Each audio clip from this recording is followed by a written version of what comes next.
Welcome to the Future of Internal Communication podcast. I'm Jen Sproul, CEO of the Institute of Internal Communication. Since we launched this series in 2021, the world of work has been disrupted by event after event.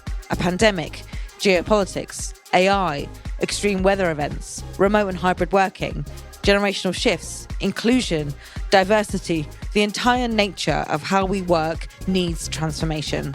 This podcast explores opportunities for internal communication in the future of work.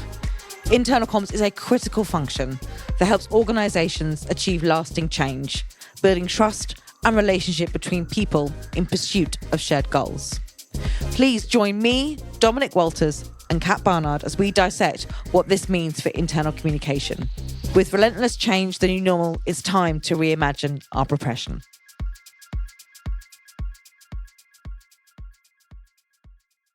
Welcome to another episode of the Future of Internal Communication podcast. I'm Dominic Walters and joined with my co-hosts Kat Barnard and Jen Sproul. And today we welcome Dr. Christopher Owen to join us on the podcast. We first met Christopher at the one-day conference we ran last October, I think, in Manchester, when he spoke about a whole range of things to do with social justice and how organisations can achieve social justice, but in particular was talking about it in a way that was clear and conversational and open and accessible. And we thought it'd be fantastic to speak more about that, because we know that when it comes to the future of internal communication, one of the key ways in which internal communicators can add value is through connection and conversation. And reducing any boundaries, any barriers to conversation is going to be vital. Bit of background on Christopher. He has a decade of working in inclusion and liberation coaching and counselling and support and presenting, helping organisations improve their impact when it comes to positive social change. Last year, I think 2024, Christopher got the Northern Game Changer. We'll talk more about that. It'll be interesting to know a bit more about what that is. And has a PhD in intersectional systemic oppression and Black feminism. And again, we're going to look at a little bit more into that as well. So, Christopher, thank you for joining us. Welcome. Thank you so much for having me. It's such a pleasure to be here with you all. Well, let's kick off. I mean, we talked about, I think, intersectional systemic oppression was your PhD. It would be great to talk a bit more about that, please. So tell us, what exactly is that and what got you into studying it? Where did that take you? Yeah, so systemic oppression is a big concept, and it has to do with the sort of holistic combination of multiple forms of oppression. It's sort of the overarching explanation for institutional oppression, psychological, economic, ideological oppression. In simplified terms, what it means is the way that our society is structured in order to make access to opportunities, resources, services, more easy or difficult, depending on what your identity is, depending on who you are. That access to opportunities can vary considerably. So it might be access to the opportunity to become a CEO of a big multinational corporation. And feminists have talked for quite a long time now about the glass ceiling and the barriers to career progression for women. So that would be an example of an opportunity that is made less accessible for women than men. Another example, though, might be the opportunity to have your pronouns automatically assumed correctly and accepted, which obviously is a big issue for trans and non-binary communities right now. And people assuming what their pronouns might be, getting that wrong. If they're corrected, arguing with that trans person and making it a big thing. So it can vary quite considerably, but it also has to do with how safe we are and our overall well-being. So for example, the opportunity to walk home alone and feel safe doing so. A lot of women don't feel safe doing that at night for good reason, but also Black communities and communities of the global majority often face additional hate crimes and violence, and often don't feel safe calling the police for support in those spaces either. So whether it has to do with your economic success, your psychological well-being, the respect that you receive in society, all of these different structures, both institutional and ideological, are working together to make life just quite a bit worse for historically marginalized communities. How do you find organizations, what can they do to reduce some of those inequalities and fairnesses that you've outlined? Where you've seen it work, what kind of things have they done? One of the things that I do in my work, so I founded a consultancy called Coliberate. And what we do is we think about pushing inclusion efforts to that next step. where we're not just thinking internally about staff well-being and inclusion and belonging within staff teams, but actually about understanding that your organization is part of that system, whether you like it or not. Right? Like you're connected to the law, you're connected to your neighborhood, you're connected to the education system, your supply chain, etc. And so acknowledging that you're part of that system and the inequalities that exist in that system are not your fault. It's not a blame scenario. There's nothing, there shouldn't be any guilt associated with this, but acknowledging that we play a role in either upholding the status quo, which is unfair, or trying to do something about it. So the work that I do through Coliberate is help organizations understand where they fit within that system and the role that they're playing within that system, and then the opportunities that they have to address it. So I can give you an example. I worked with one organization recently who wanted to improve their diverse recruitment. They recognized that most of their staff were white, and they wanted to do something about that and make sure that they were having equality of opportunity for people of the global majority. And when I asked them, like, well, what community groups are you engaged with for people of the global majority? What neighborhoods are you engaged in where people of the global majority live? Who do you know? Who are you talking to? They didn't have an answer to that. Recruitment was a process of signposting jobs, making sure the language was inclusive in that job post, and then hoping for the right applicants to apply. And there was no real consideration done into the systemic barriers that limit people of the global majority in school and education, in accessing university, in accessing housing, in the neighborhood where their office was located, things like that. And so we ended up talking about the importance of perhaps establishing workshops or webinars or even community initiatives and programs outside their own doors that would upskill people from diverse communities, that would sort of address that gap in understanding and knowledge, or at the very least provide practice interviews, spaces to work through CVs, and just make sure that they were on as best a footing as possible entering into the recruitment process. It's about thinking about what's not our fault, but what can we still do about it to make our role in society, make society more fair. And so I'm going to pass over in a second to Kat, but it sounds like then, and I'm not wishing to reduce it at all, but one of the key things coming through is having a conversation about these issues, asking the right questions to help people uncover things they may not be aware of or conscious of, and then understanding the impact those things that have on other people that they work with and other people within their community. So it sounds like comes from a very informed place, but a conversation. I'm just thinking about it in terms of what internal communication can do to help, and it sounds like conversations are pretty much core to what you're talking about. Absolutely. It needs to be about understanding that the issues that are impacting us as individuals on a community level, our organizations play a role in those. And so internal communication is almost about like shifting your mindset. It's shifting the way you talk about issues. So for example, I was talking to one client about climate anxiety, for example. So climate anxiety and the fear of the repercussions of climate change is actually a really significant problem within the workforce, especially with a younger workforce. People are very, very frightened of what's to come in our future. And rightly so, things are looking very bleak. And so as an organization, how are you communicating about climate anxiety? If you're saying, hey, we have these mental health toolkits, that's not doing anything about the climate.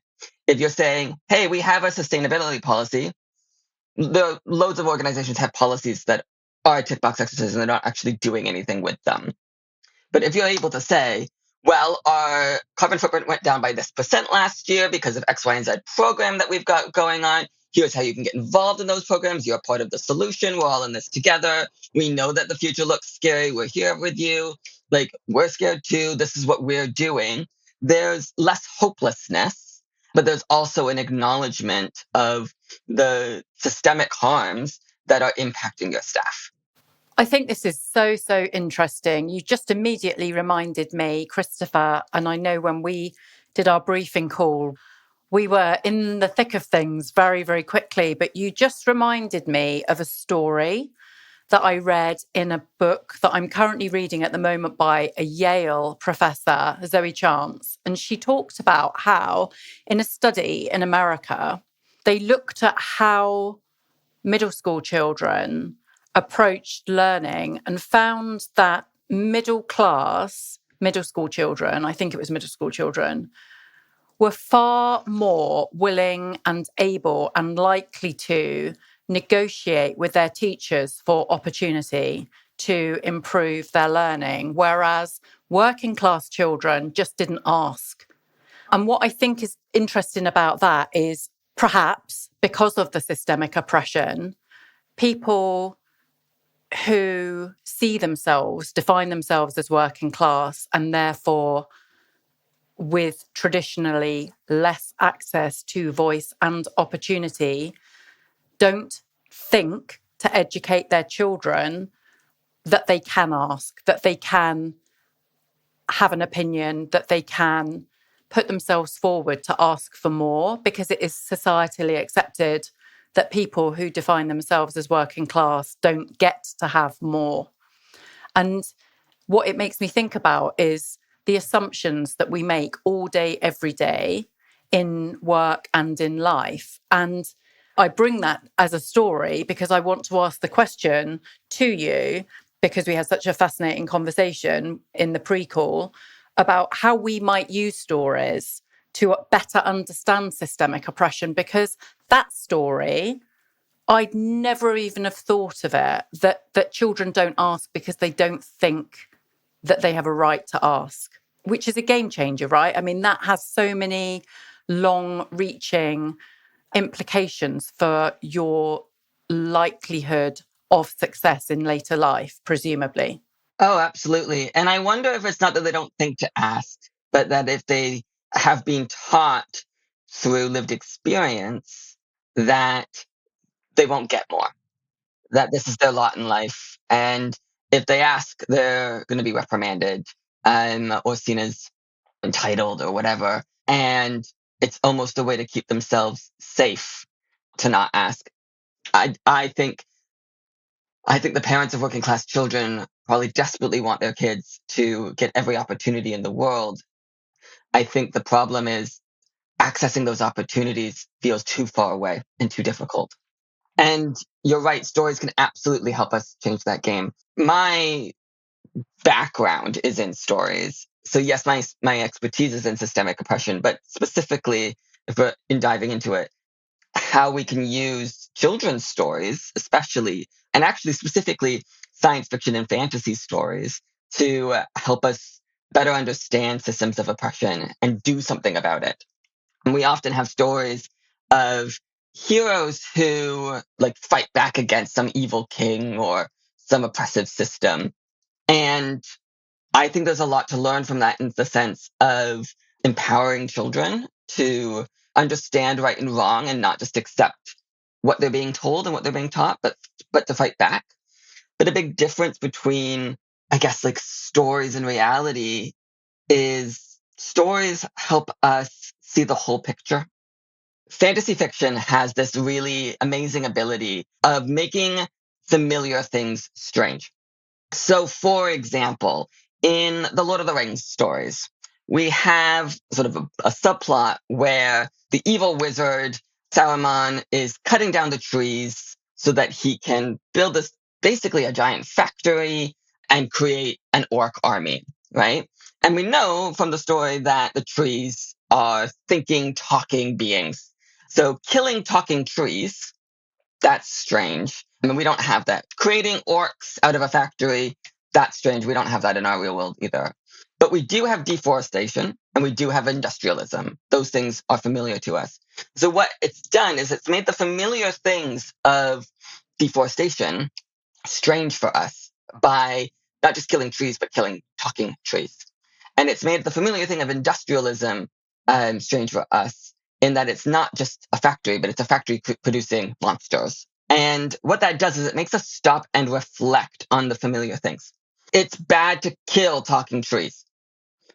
Is it bad to kill regular trees? And really make you think about the way that industrialism is actually a form of violence on nature and the planet. And a lot of critics have said that The Lord of the Rings really is at its core about our relationship with the natural world and the way that we protect the world. We can go the opposite direction, though, with science fiction and think about the way that science fiction makes strange things familiar. So it does the opposite. And we call this cognitive estrangement.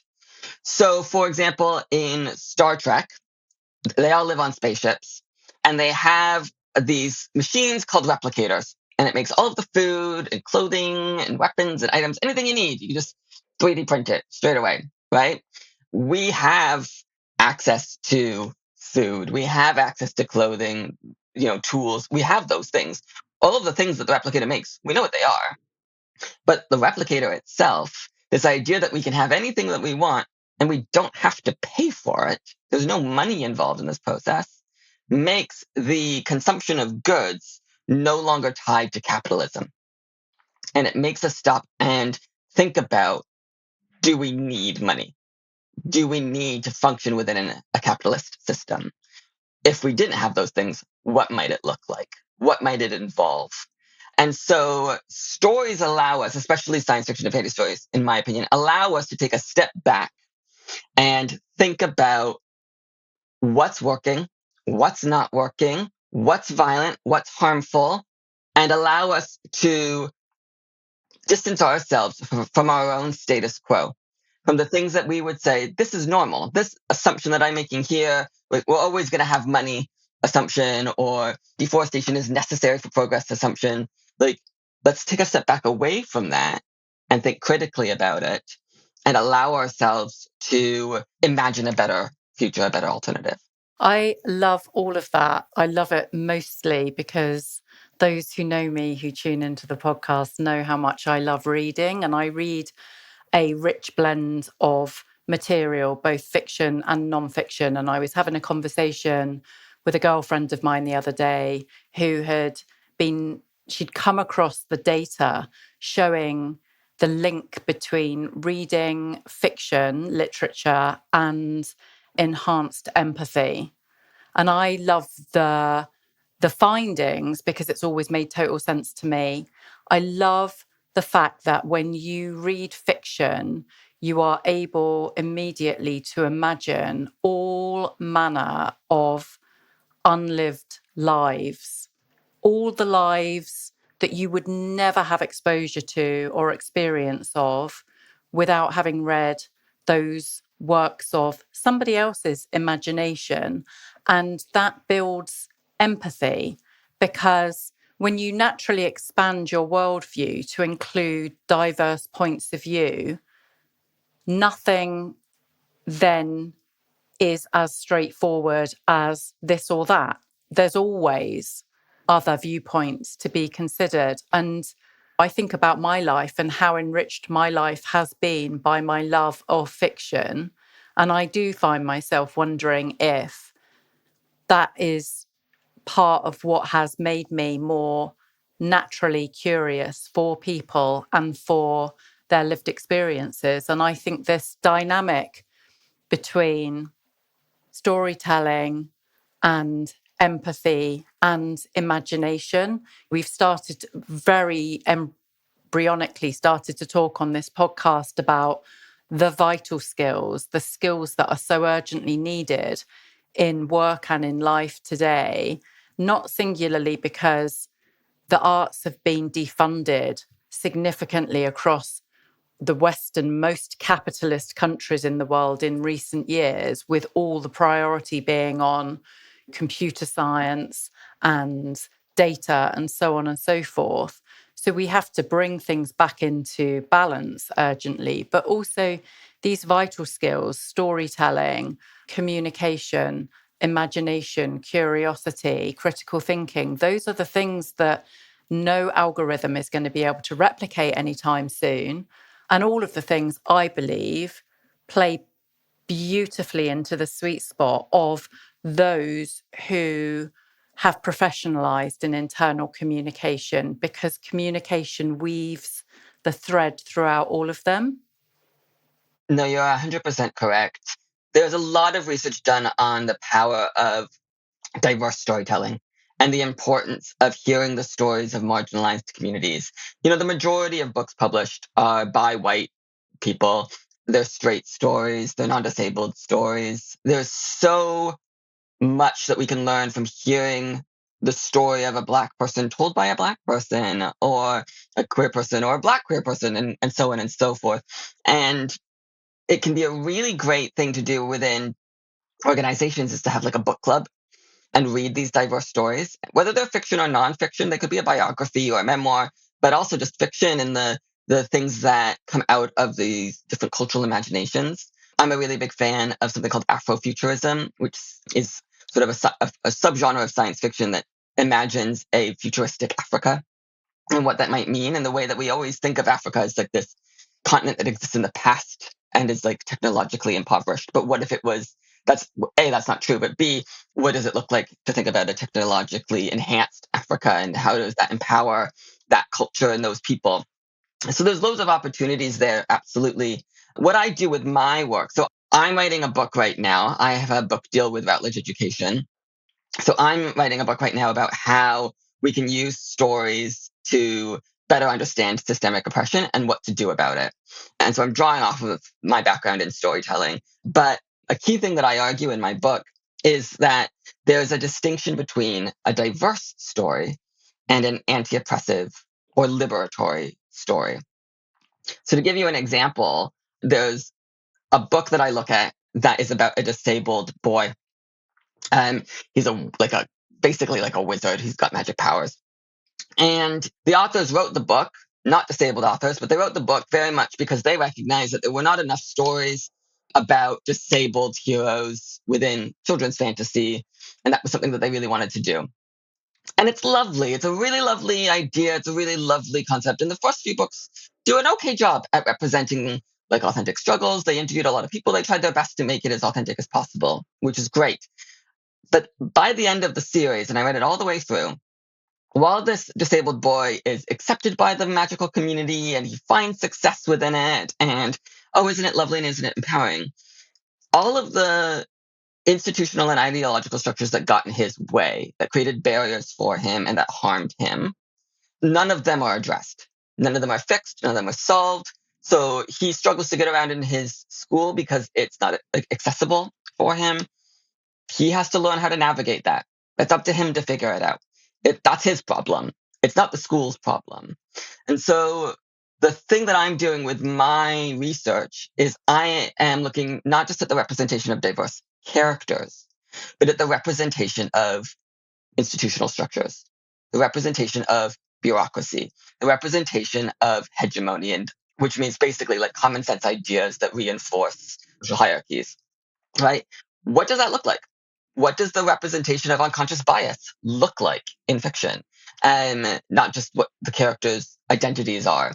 And my hope is that people can start to understand by removing you from your own context, from your own experiences, and looking at these fantastical experiences, we can shift our understanding from like knowing a list of examples of oppression to understanding the mechanisms of how they work and understanding what to do about those mechanisms.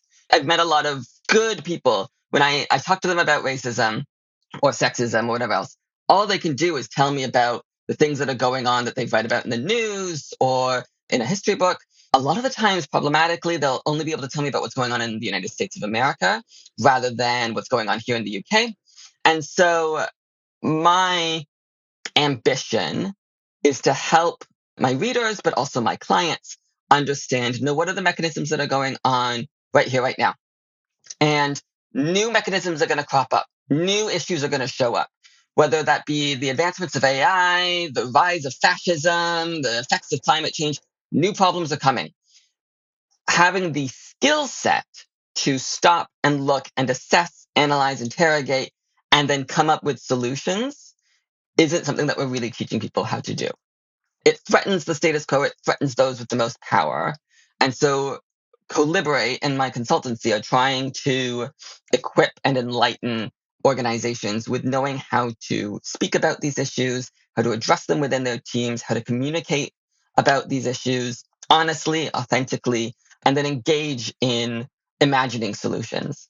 And I will pass to Jen, but what I just want to say, because it's just made me think, we haven't talked about this on the podcast yet, and this is a whole other episode to be explored. But what you describe intersects neatly with the rise in need for organisations to practice scenario planning. And the other thing that I just wanted to say, which is probably an offline conversation for you and I to continue down this big rabbit hole, when you were describing that just then, I was thinking, goodness, it reframes Joseph Campbell's The Hero's Journey, because actually a lot of the hero's journey, as I understand it, and Christopher's going to do a far better job, Jen, of me than explaining this, but every story, particularly in the kind of Disneyfied world, follows a very specific structured story arc where the hero is bumbling along, carrying along, something terrible happens, and the hero tends to get cast out into the wilderness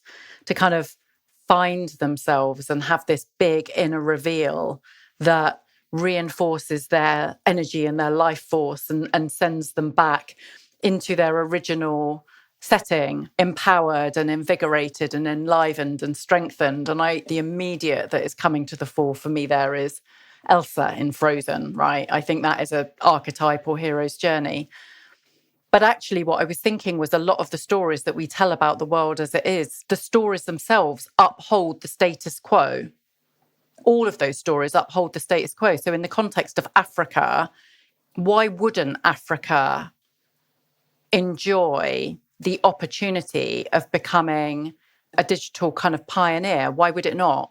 And yet, tragically, it behoves people in the Western developed world to keep Africa suppressed, because then that suppression allows traditionally superior, I use that, I know this is a podcast, I've got my fingers doing the rabbit quotes, it allows developed countries to maintain their dominance.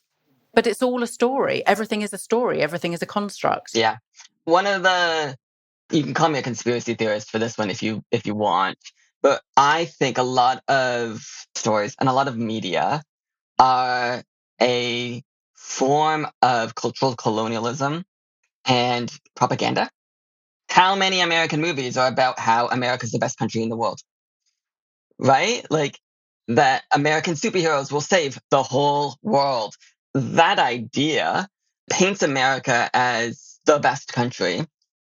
But how many Marvel movies are about the prison system in America and the racism that's going on in America that's actually like honest?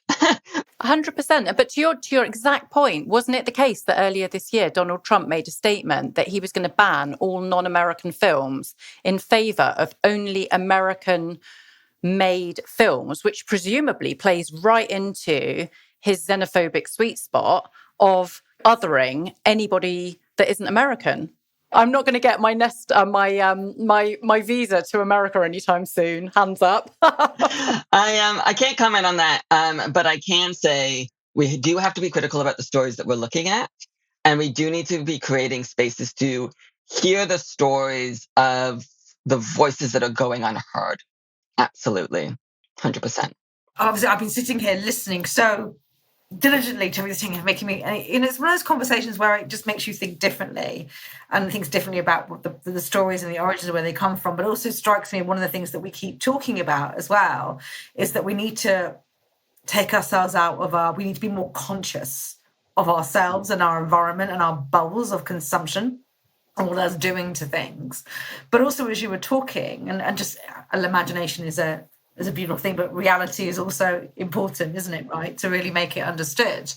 But one of the things as well from an internal communication perspective and the people that we talk to is it feels like at the moment we're hitting a sort of brick wall on why this stuff is important, because perhaps the hype bubble or the things that are going on is seeming like it's not a priority.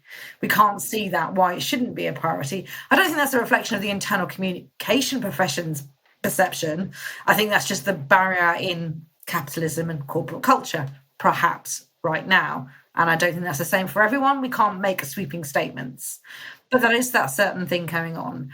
But also as well, when we look at how employees or people or our audiences feel about the information they're receiving, we're in danger of this sort of disingenuous piece. And I think you talked about it earlier, where it's like, we care, so we make sure our imagery looks right. And we've got a policy on X, and we'll put this into Y, and we'll have this forum over here. And I think that it's just felt so performative, as opposed to being into this deep dive. And I was talking to somebody the other week about it, is I think you can't take this backlash on the consumption of the topic as an issue. And that's not people's issue necessarily.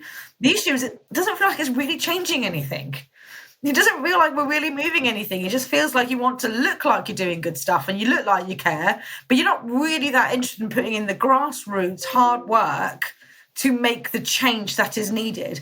And if we were doing the grassroots hard work, perhaps we wouldn't need to showcase ourselves so much, because it would just be a felt, lived experience by everybody. So I feel like, whilst there might be a pushback, it's actually a time to kind of step deeper than where we are, more. And I loved the example you gave earlier on about what you did with a client, about the local community and the way you workshopped it, because that's like linking beneath. And obviously in internal comms, we're massive storytellers, and we've done great work in highlighting stories. With all of those things that you've talked about, and that reality, and the fact that we need to live in that reality and step out of our conscious, and we need to use that power of our technique to do it, how do we get it beyond this performative to being something where we can really help our organisations make that institutional and systemic change that's needed? Yeah, it's a good question.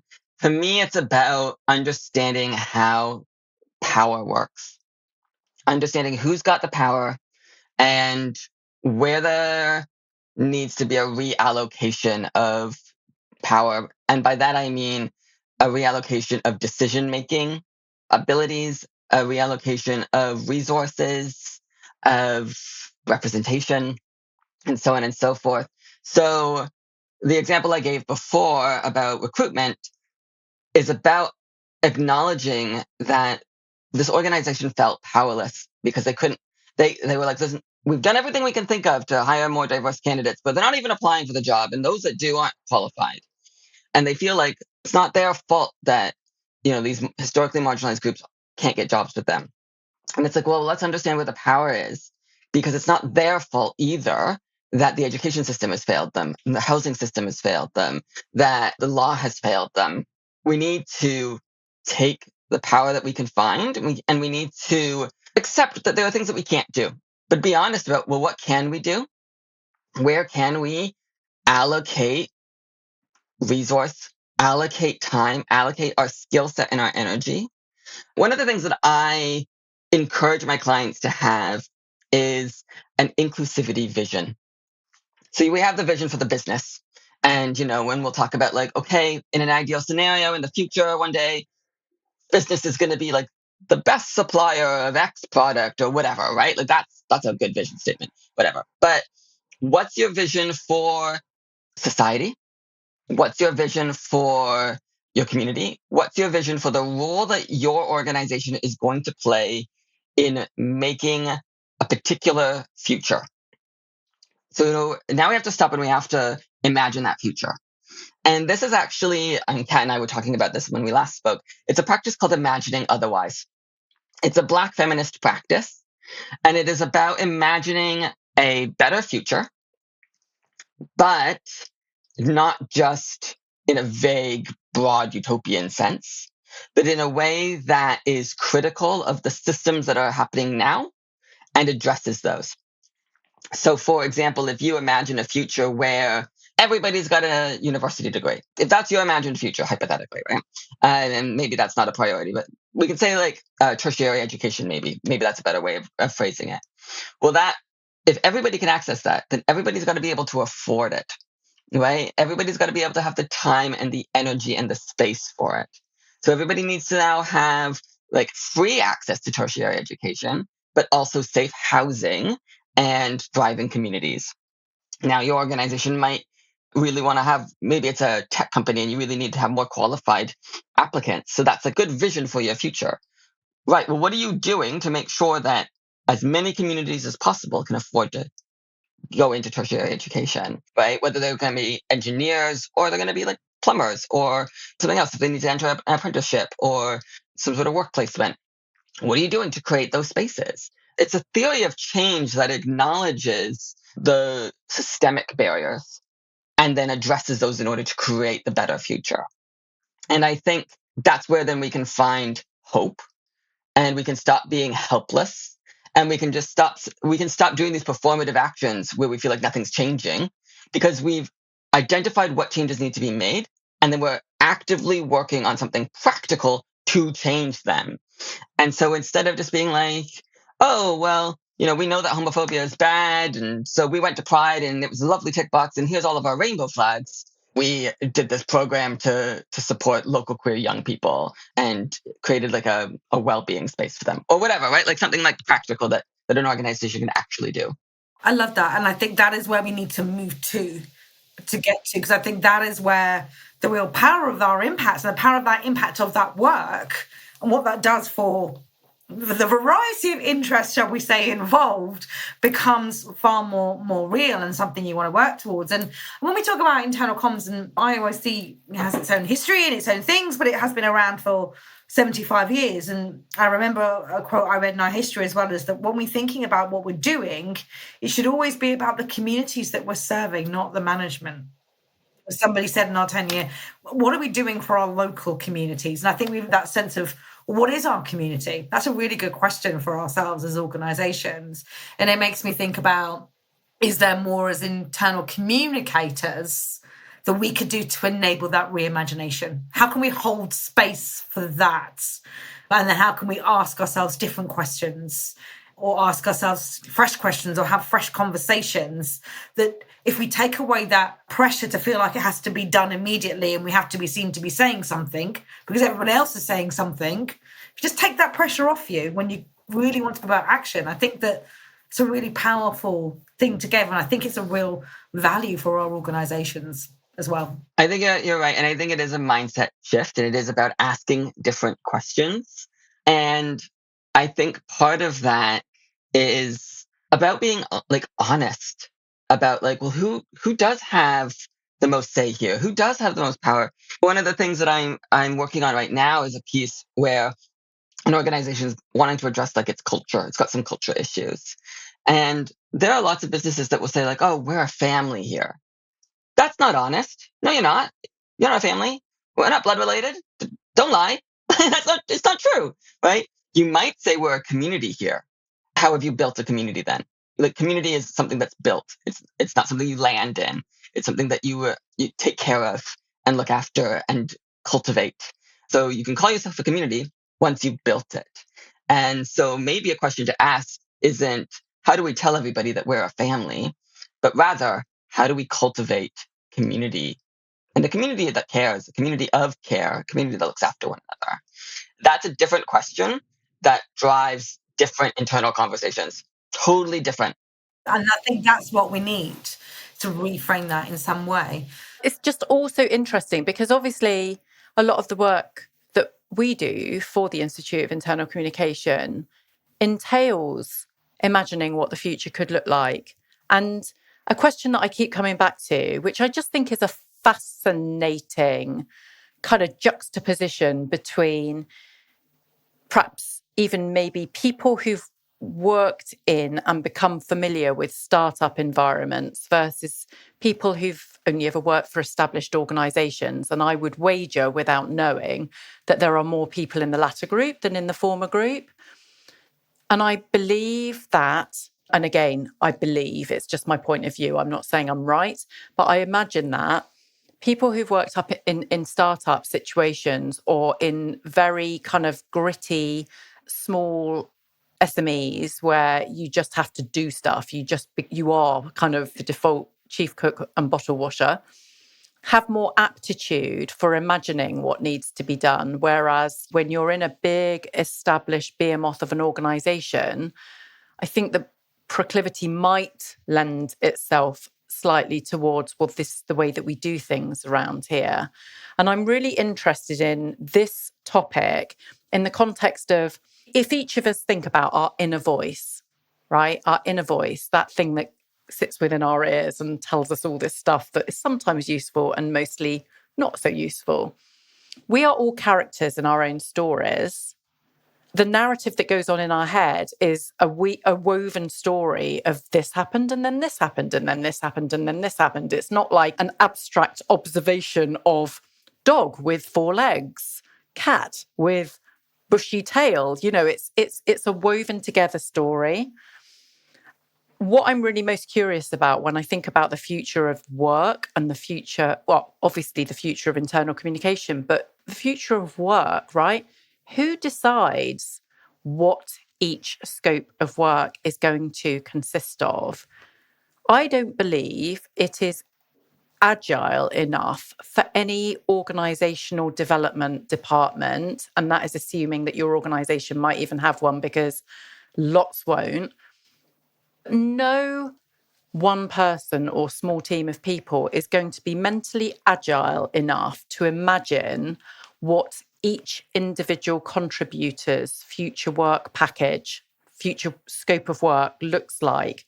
So for me, we are the characters in our stories, right? We are the characters in our stories, and we are closest to the work that we do day in, day out. I'm not talking about internal communication. I'm talking about each of us, whatever you do, whether you work in finance, whether you work in operations, whether you work in front of house, whatever you do, we are the characters in our stories, and we are best placed to make situational decisions in response to the context in which we find ourselves. We cannot wait for somebody somewhere else in the hierarchy to say, well, no, Christopher, actually, I think you'll find that you did that wrong and you didn't follow the instruction sheet. And here's how you should have done it. And actually, I'm going to mark you down at your next performance review because you didn't do X, Y, and Z in the right order.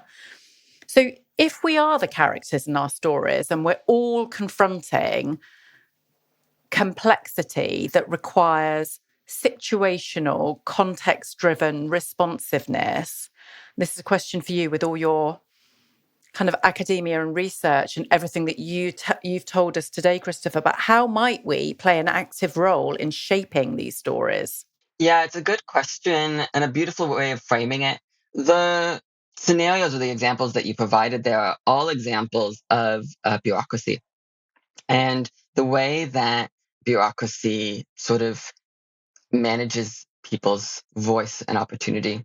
There's a really important Black feminist scholar named Patricia Hill Collins, and she writes about how bureaucracy manages oppression and the way that it works to maintain the status quo. So if you've ever heard the phrase, well, I'm sorry, that's our policy, like that is somebody has a need and the organization will not provide that need, and there's no one you can fight with, and there's nothing you can do about it. What's happening there is people can't control their own story because bureaucracy got in the way. There has been a lot of research on what to do about that.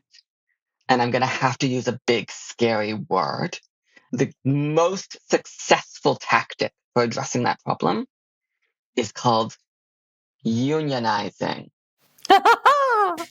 We have had a range of guests on the podcast talking about these kind of things in the past, so listeners will be familiar.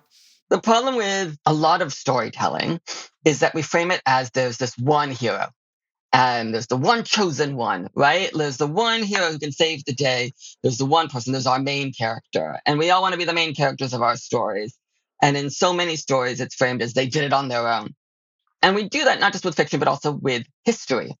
So for example, if we talk about the civil rights movement, we'll talk about Dr. Reverend Martin Luther King Jr., right? And we'll like frame it very much of like, he did it. He ended racism. Like, I don't know, like that. Our version, our very British version of that is Winston Churchill, who single-handedly, without the Allies, single-handedly defeated Nazism overnight, did it on his own, right? And yeah, right. Like, so it's funny because it's not true, right? Like, it's obviously Winston Churchill did not defeat the Nazis all on his own. That's ridiculous and stupid, right? Obviously, there were many, many, many people involved in the civil rights movement. Gandhi didn't bring about the independence of India, right? And that was lots of people got involved in that process. He was just in there being a leader. So one of the things that I think we struggle with, especially in our digital age of both like celebrity and going viral is the deep desire to have our 15 minutes of fame, the deep desire to be the main character. And actually, no progress in society never ever has been achieved by one person. It's always been a collective effort. And so, how do we become the main characters of our own story? We get involved in the story, right? You want to see change happen? People are doing it. There are movements to try and improve society. You're worried about the climate, and you're like how do I be the main character in my climate anxiety story? Guess what? You're not gonna solve climate change on your own. No, can't do it. Not possible. But you could be involved in the story of the people who are addressing it. So go and find a climate activist group or a grassroots organization, or even like a professional body or a charity that's addressing this, right? Like, depending on who you are and what kind of person you are, it might be my role in this story is that every month I donate more money to Greenpeace. That's what I'm going to do. That's all I can do. It's all I want to do. But that's your role in the story then. And you might say, nope, I want my story to be a little bit more interesting than that, or more engaged, or have more plot points.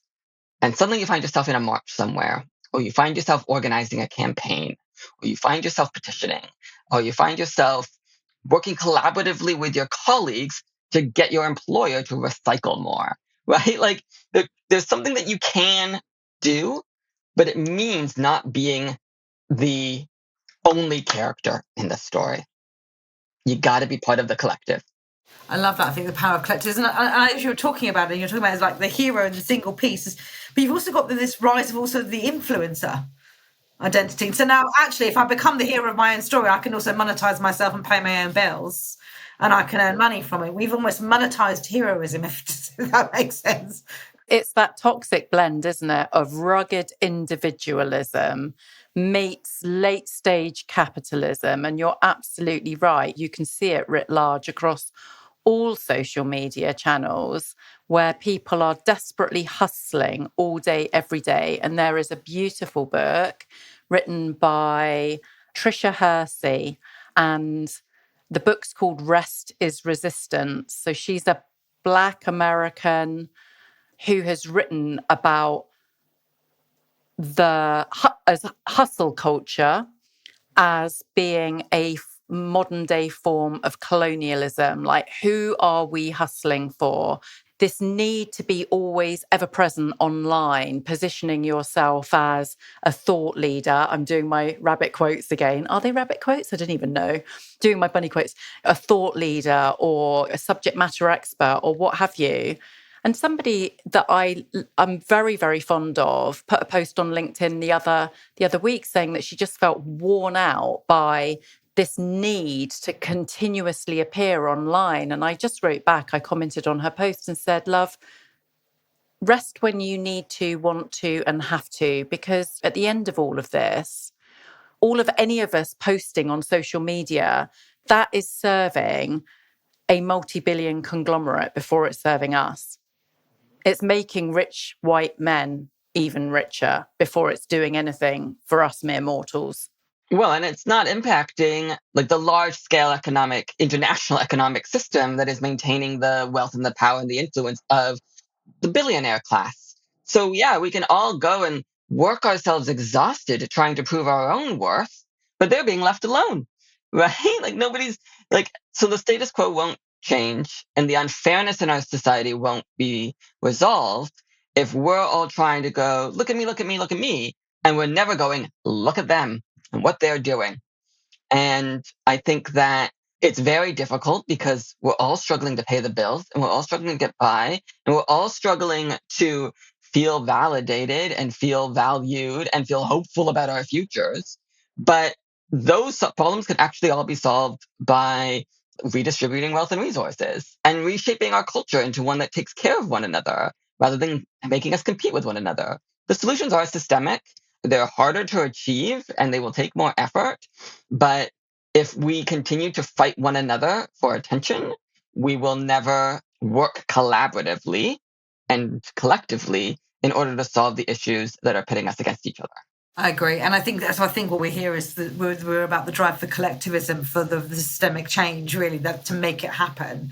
And it's also something we know that activism as a way is manifesting in different forms for different people in different ways and different methods. But we know there is an expectation building from the working population, whatever that might be, that they expect their organizations to be doing something about these big issues, whether that's workers' rights, whether that's mental health, whether that's climate change, whether that's equality, equitable opportunity, whatever that might look like. We are expecting that to change.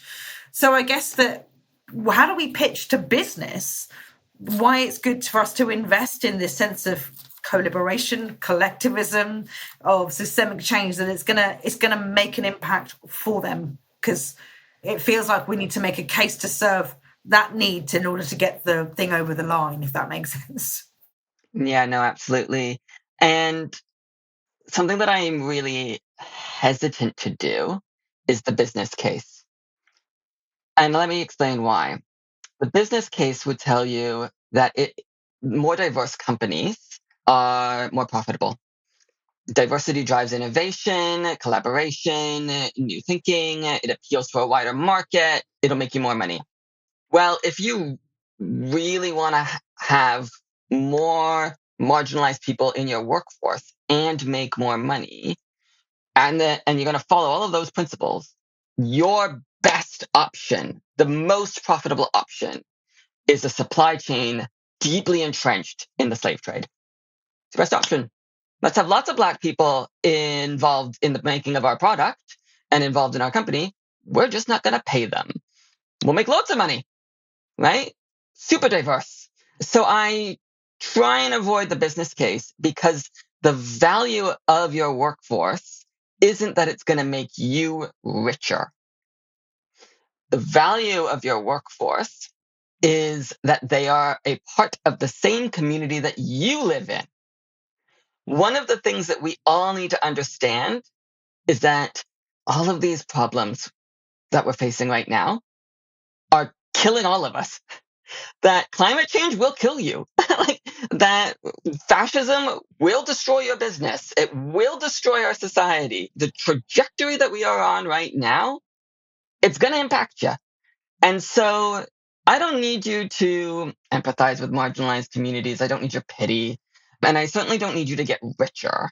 What I need you to do is care about your own futurity, care about your own community and people and livelihood. Yes, businesses operate around profit. And I get that that's the capitalist system that we live within. But we also have to ask ourselves, well, how are you going to make profit if the city is underwater? Right? We need to ask ourselves, what are you investing in and where are you investing your money and your resources when we're thinking about the future and the difficult place that the future is going to be? And some people will answer that by saying, well, I'm investing in a survival bunker because World War III is going to be real bad, right? And some people are going to say, well, I'm going to be investing in mutual aid programs within my local community. And I'm going to be making sure that no matter what happens with the global supply chain of food, for us who live on an island, that will be fed. And those are big problems and they're scary problems. But if we keep putting our head in the sand like ostriches, rather than looking around and saying, oh no, wait, I have to be personally invested in my own future. This is such a key point, such a key point. And I know that we are running out of time, but this point, we must not lose sight of the fact that we are currently all characters in a late stage capitalism narrative that desperately wants us to continue the status quo, that upholds power for people that have always benefited from power. And your point about the bunkers is so bang on point, because those people that have created the systems that currently suppress us are not going to be inviting us into their bunkers. And so the only thing that we actually have when things get really dark and dismal is one another. And one of the most potent books that I have read in the last 15 years was Viktor Frankl's book, Man's Search for Meaning, where he was a psychotherapist from Vienna, got a Jewish psychotherapist, got imprisoned and taken to Auschwitz by the Nazis. And whilst he was in there, he'd done this whole body of work. The body of work got left behind. He was obviously deeply upset because that was going to be like the pinnacle of his career. But he went to Auschwitz and he studied his fellow prisoners, and he studied the way in which they conducted themselves, the way in which they showed up every day. And he found that consistently people that had no reason for staying alive kind of withered and died. They gave up and they were gone. So this search for meaning and this search for relevance and this search for something that sustains us, I personally believe that is deeply baked into our human hardwiring for love and companionship. And I say that not in a romantic way. I mean it in a community. We are social animals. We are hardwired to belong to one another. And if we get on that trajectory and use the power of storytelling, which is what this last hour has been about, not only are we serving a vital purpose as internal communicators within our organisations, but we might just create something bigger than us that sustains us when things get really dark. Yeah, absolutely. And that's why I started Coliberate. The word coliberation, the collective, collaborative liberation of everyone, isn't just about the coliberation of marginalized communities. If we tackle systems of racism and misogyny and patriarchy, if we tackle the homophobia and transphobia that's going on in the world, it will make things more fair and more free for everyone.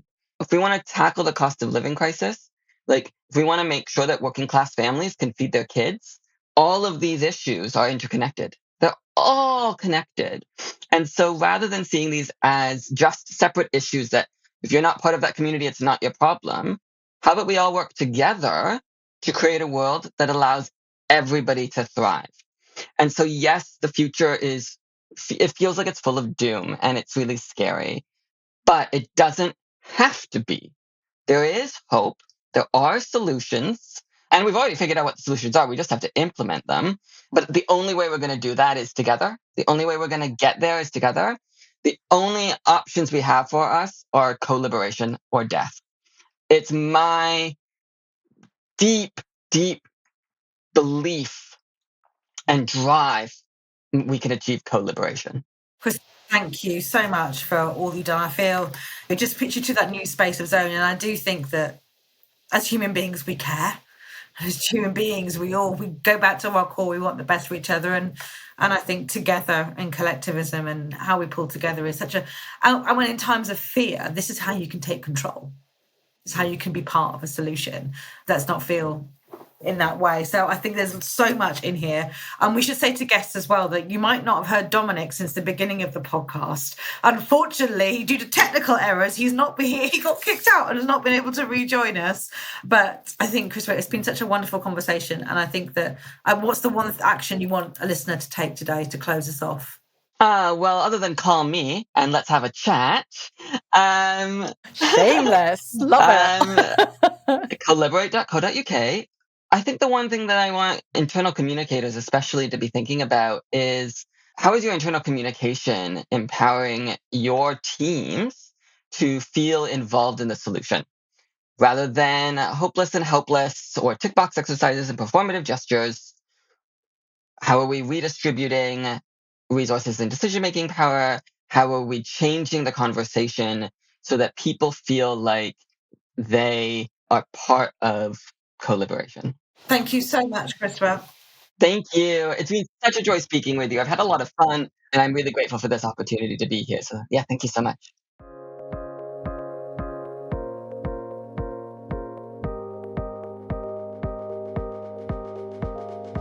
Thanks for listening today. If you like what you've heard, please like and follow us wherever you access your podcast.